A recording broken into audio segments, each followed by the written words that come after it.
நீங்க கேட்கல அல்லாட்ட, அவ்வளவுதான். கேட்டிருக்கீங்களா? யா அல்லாஹ் எனக்கு ஐபோன் வாங்கணும்னு ஆசை இருக்கு அல்லாஹ், 1,20,000 ஐபோன் யா அல்லாஹ்.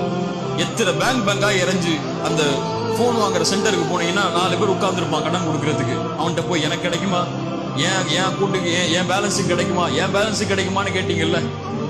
ஒரு முறை ஃபஜ்ருக்கு முன்னாடி ஒரு 10 நிமிஷம் முன்னாடி எழுந்து தஹஜ்ஜத் தொழுது சுஜூது செஞ்சு, யா அல்லாஹ் எனக்கு இந்த போன் வாங்கணும்னு ஆசை யா அல்லாஹ், காசு இல்ல, அந்த போன் மேல எனக்கு ஒரு விருப்பம் இருக்கு, எனக்கு வாங்கி கூடிய அல்லான்னு கேட்டிருக்கீங்களா முதல்ல? அவன் 4 கேள்வி கேட்பான்.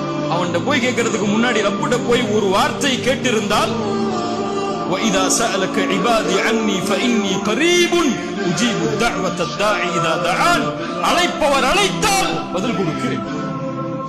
அல்லாஹ் கேட்டு கொடுக்காமல் இருப்பதில்லை. ஒன்று கொடுக்கவில்லை என்றால் நல்லது, அவ்வளவுதான்.